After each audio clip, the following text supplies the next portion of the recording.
Hello, I am Coach Rachel with Rachel's Financial Coaching. Have you ever done something ridiculous? Like, literally, it's just something to say that you've done. So, back in 2008, I had life happen, right? And I was really upset about it. And I got really emotional, I guess you could say. I get really angry and confused and hurt, and I didn't have a victim mentality, but it was like I need to deal with this in a constructive way. And I don't do conflict at all. I'm getting better this year. But until then, I was like, no conflict ever. Conflict is bad. I don't want conflict. So, what my brain told me was to avoid conflict, like bringing it into the work environment. I should get a motorcycle. First of all, that's ridiculous for anger management, okay? That is not why people should buy a motorcycle. But it's the reason that I came up with. And I loved my reason for it because I was like logically telling myself that if I had a motorcycle, I can get all my anger out on the road so I don't die. Defensive driving, right? Oh my goodness. I live in Arizona, and if you don't know, it is extremely dangerous to ride a motorcycle in Arizona. People just don't look, okay? They really just don't. And so I was like, I get all my anger out on the road so I don't die. First of all, completely ridiculous. And thank goodness now I understand coaching and my thoughts create my emotions because I can just, work through them and process them in a much healthier way. But back to my ridiculous story here. So I asked my friend if she would go with me, and she was gracious and she knew of a place that sold motorcycles. And so she took me and we went in. I'm okay. I walk in, I feel fine. I'm like trying to, I don't know, suppress my emotions, I guess, if you will, for the road, right? Because I don't want conflict here. So I walk in and the doors open and everything, and I look around. I scan the I was gonna say I scanned the building. I scanned the room and I found my motorcycle. It wasn't like, I don't even want to say it was 5 minutes. It really wasn't. Like I literally scanned the room and I saw it. I'm like, that's my bike. Right there. I want that one. It's towards the middle on the left. So I walked over to it and I kind of was like looking at it, checking it out, and the salesperson comes over, right? It was a very normal day, if you will, like what I would imagine it to be for anybody else going into a place to buy something they can't actually afford. This was before I knew anything about personal finance, okay? So this was just completely new experience for me altogether. And I told them I want to buy the bike. I've got some money down because I was always a saver, right? Didn't have an issue with saving money. So I put money down and they start the paperwork and they start processing and they run the credit checks and they do all their stuff that they do. You drink coffee behind the door. I don't know what they do. But I sit there and I was like, this is my bike. Okay, everything's going great. I didn't even negotiate the price. Like that to me was conflict. Like I am avoiding that at all costs here. Okay. I am not going to sit here and argue with you about what the price should be. It is not okay. I am not. I was 20. Fun times here. And at one point when I'm filling out all the paperwork, the salesperson on the other side, it was like a circle table, and my friend was sitting to my right. And he looks up, or I looked up, or I think he said something. And he asked my friend, like he didn't even acknowledge me. He asked my friend if they would co-sign for the loan.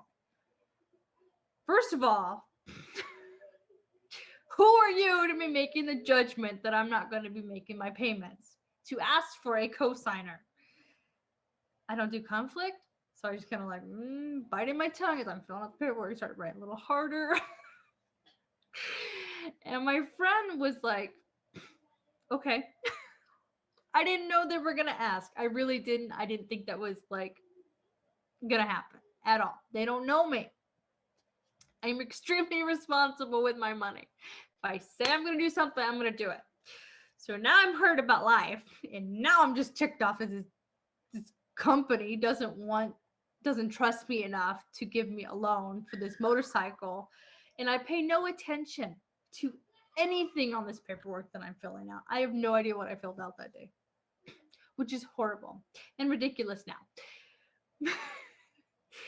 So I later come to find out that I took out this loan for $20,000 with 19% interest, and I think I put like $2,000 down with the cosigner. Great. It's ridiculous. Oh, and by the way, if you can't tell on this screen in this video, I am a short person. Okay, not technically, I'm 5'1". Okay. Which means this bike has to be lowered so I can sit on it and have my feet touch the ground. It's completely ridiculous here. So they go and they fill out all the paperwork and they do everything that they're going to do. And then I went to the back of this place and the dealership. And I paid cash for the helmet, the jacket, all of it, right? It's everything, right? Like, you got to be safe. I don't really want to die here, okay? I just want to process my emotions in a very unhealthy way and be safe about it. How ridiculous does this story sound? Like, really? That's not even the best part. Oh my goodness. So everything is approved. Everything is fine. Everything is great. And then I get back in the car with my friend and they towed the motorcycle to a place where it would be fine. Because I didn't want it delivered to my house.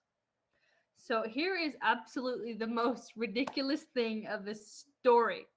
It continues, but this is the most ridiculous thing. So I had an ID, not a permit, and not a driver's license. I bought a motorcycle for $20,000, a 2008 Honda Shadow, with 19% interest. I didn't know how to drive a car. So when I decided to buy a motorcycle, I started telling people, Kara, I like to talk to people. And I was telling them, oh, I'm thinking about buying a motorcycle. And some people like, oh, that's great. That's fabulous. You're going to love it. You're going to be great. It's going to be wonderful. And other people were like, you should not do that. I didn't care either way. I decided that's what I was going to do to deal with my emotions. And I loved my reason for it. So whatever they said, I didn't care. Because my reasoning to buy a motorcycle was justified to myself.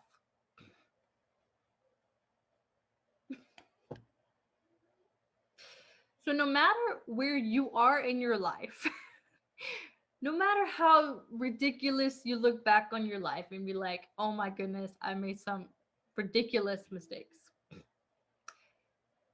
Is it really that bad? Honestly. Could you be a 20-year-old, not licensed, 5'1"? You have to have your motorcycle lowered so you can sit on it. Just so you don't have to have a fight.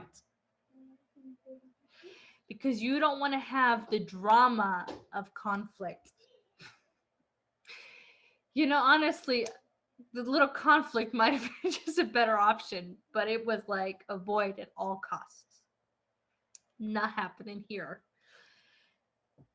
So I want to share this story with you to understand, first of all, I've been in debt.